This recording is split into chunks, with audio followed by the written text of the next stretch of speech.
अलैहिस्सलाम मस्जिद कूफा में थे।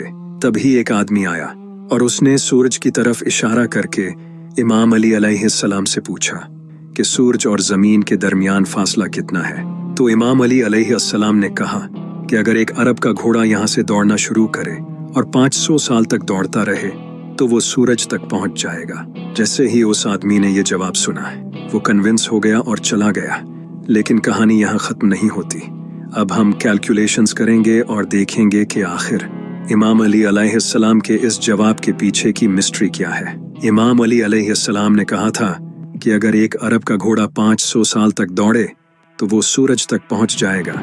एक अरब के घोड़े की एवरेज स्पीड तकरीबन 22 माइल्स पर आवर होती है। तो अगर ये घोड़ा 24 घंटों तक दौड़े तो 22 को 24 से मल्टीप्लाई करने पर ये घोड़ा 520 माइल्स सफ़र तय करेगा 24 घंटों में। और अगर हम एक महीने का डिस्टेंस कैलकुलेट करें तो हमें 520 माइल्स को 29.5 से मल्टीप्लाई करना होगा, क्योंकि हम ये सारी कैलकुलेशन इस्लामिक कैलेंडर के हिसाब से करेंगे।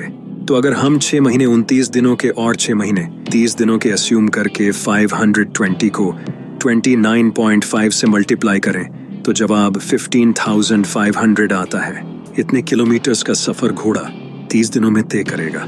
और अगर एक साल का डिस्टेंस कैलकुलेट करें तो क्योंकि एक साल में 12 महीने होते हैं इसलिए हम 15,500 को 12 से मल्टीप्लाई करेंगे तो जवाब आता है 1,86,000, यानी कि इतने माइल्स का डिस्टेंस घोड़ा एक साल में तय करेगा। और अगर हम 500 साल का डिस्टेंस कैलकुलेट करें तो हमें 1,86,000 को 500 से मल्टीप्लाई करना होगा तो जवाब आएगा 9,34,00,000 माइल्स।